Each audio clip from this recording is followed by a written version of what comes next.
Hello வீஃபர்ஸ், நாங்களுடைய Lakshmi. நீங்கள் பார்த்துருக்கிறது 0 Lakshmi. Upcoming வீக்கை நினச்சா காய்ச்சலே வந்துருமாட்டிருக்கு. கொஞ்சம் குழப்பமாகவும் எங்கெங்கேயோ ட்ராக் இருக்க மாதிரியும் இருக்குது. சரி, என்னென்ன இருக்குது அப்படின்னு பார்ப்போம். வெண்ணிலா கூட நம்மளுடைய காவேரியோட பிக்சர் இது பார்த்திங்கன்னா அவங்க ஆசிரமத்தில் இல்லை, ரோட்டில் நடந்துட்டு வர மாதிரி ஒரு அப்டேட்டு. ஸோ இந்த சேம் காஸ்டியூம்லேயே வந்து எல்லா இடங்கள்லையுமே இருக்காங்க. அஃப்கோர்ஸ் கங்காவுடைய டெய்லரிங் யூனிட் அங்கேயும் போயிருக்காங்க. அதே மாதிரி இந்த பக்கம் பாருங்கள், விஜய் கூட ஒரு க்யூட்டான ஒரு ரொமான்ஸ். அதில் லிரிக்ஸை நோட் பண்ணுங்கன்ட்டு ஸோ ஒரு ஆறுதலாக தான் அந்த லிரிக்ஸ் இருக்கும். எனக்கு தெரிஞ்சு விஜய் ஏதோ டவுன் ஆகிறாரு, நான் இருக்கேன் அப்படிங்கிற மாதிரி ஒரு சம்திங் நடு ரோட்டில் ஒரு ரொமான்ஸ் இல்லையா. ஆனால் பார்த்தீங்கன்னா இந்த அப்டேட்டில் ஒருத்தர் வந்து ஓரமாக நின்று பார்த்துட்டு இருப்பாருங்க. அங்கே ஏதோ ஃபேன்ஸ் போல், ஸோ அந்த ஊரில் இருக்க மக்கள் அது மாதிரி. ஸோ அவங்களும் அந்த பிக்சரை பார்த்துட்டு இருக்க மாதிரி இருக்கும்.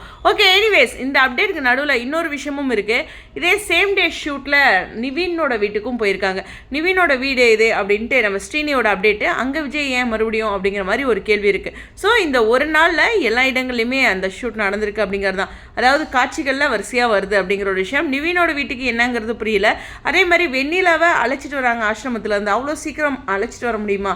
அதாவது ஒரே நாள் தான், அடுத்த நாள் இந்த இப்போ நம்ம அந்த கோவிலுக்கு போனாங்கன்னு சொல்கிறேன்ல, அந்த காஸ்டியூம்லேருந்து அடுத்து ஒரே நாள் காஸ்டியூம்லேயே, அதாவது வேறு காஸ்டியூமே ரிவீல் ஆகலை காவேரியோட சைட்லேருந்து. ஸோ அடுத்த நாளே வந்து இங்கே வெண்ணிலாவை அழைச்சிட்டு வராங்க. அதுக்கு அடுத்த நாள் வீட்டில் இருக்கிறாங்க. ஸோ இந்த காஸ்டியூமில் வீட்டில் இருக்கிற மாதிரி அப்டேட் இல்லை. எல்லாமே கவனிக்கக்கூடிய ஒரு விஷயம். ஓகேவா? இது பாருங்கள், இதுதான் வந்து அப்போ 3 அப்படின்னு நான் சொல்கிறேன் இல்லையா, அது வந்து நிவின் வீட்டில். இது ஒரே நாளில் எல்லா இடங்கள்லையும் போகிறாங்க. எனக்கு தெரிஞ்சு இந்த அப்டேட் வந்து ஆஃபீஸில் இருக்கலாம் அப்படிங்கிறது தான். விஜய் ஆஃபீஸில் நம்மளுடைய காவேரி சந்திக்கிறதுக்கு சான்சஸ் இருக்குது. அது மட்டும் இல்லை, விஜய் வந்து ஒரு பயங்கரமான ரொமான்ஸில் இருக்கார் இல்லையா.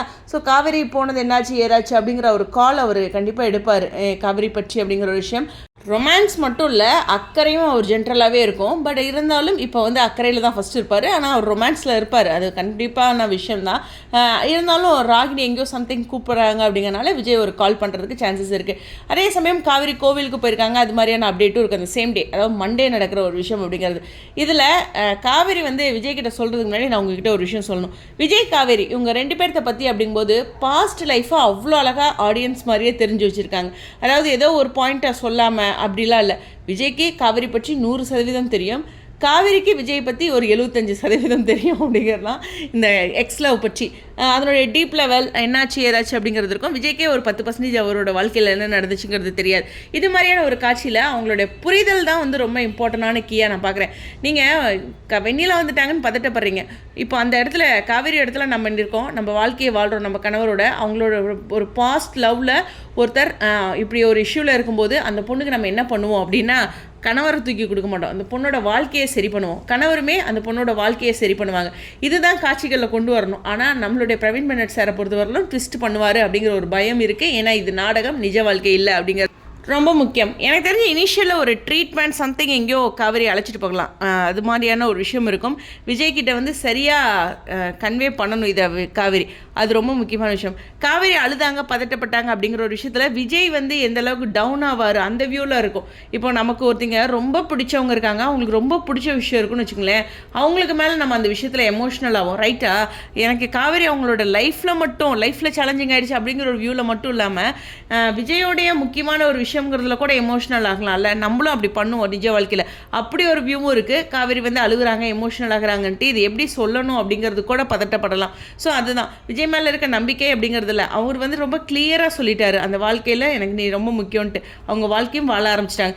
இது அவங்க 2 பேரும் சேர்ந்து எப்படி ஃபேஸ் பண்ணுறாங்க அப்படிங்கிறது தான் ரொம்ப முக்கியமான விஷயம். அதான் அந்த சேம் டேயில் பார்த்தீங்கன்னா அவங்கள மீட் பண்ணுறாங்க, அவங்க சிஸ்டரையும் மீட் பண்ணுறாங்க, நிவின் வீட்டுக்கும் போகிறாங்க, அவருக்கு ஒரு ஆறுதலாகவும் இருக்கிறாங்க. இது ரொம்ப முக்கியமான விஷயம். காவேரியோட நகர்வுகளை வீட்டுக்கு அழைச்சிட்டு வரும்போது அப்படிங்கும்போது தாத்தாவோட ரியாக்ஷன்லேருந்து எல்லாமே ரொம்ப முக்கியமான விஷயமா இருக்குது. ஸோ அது வந்து கண்டிப்பாக தாத்தாவோடைய ஒரு பெரிய சப்போர்ட் வந்து காவேரிக்கு இருக்கும். இதை பற்றி நம்ம கண்டிப்பாக கூடுதலாக டிஸ்கஸ் பண்ணலாம். ஓகேவா? எனக்கு தெரிஞ்சு இது வீட்டுக்கு கூட்டிகிட்டு வர விஷயம் வந்து வீக்கெண்ட் கொண்டு வந்துருவாங்கன்னு நினைக்கிறேன். எனிவேஸ் பார்ப்போம் என்ன நடக்குன்ட்டு. உங்களுடைய கருத்துக்கள், இந்த வாரம் வந்து ப்ரமோ ரொம்ப முக்கியம், அதை பற்றியும் அடுத்த ஒரு வீடியோவில் டிஸ்கஸ் பண்ணலாம். உங்களுடைய கருத்துக்கள். Stay tune.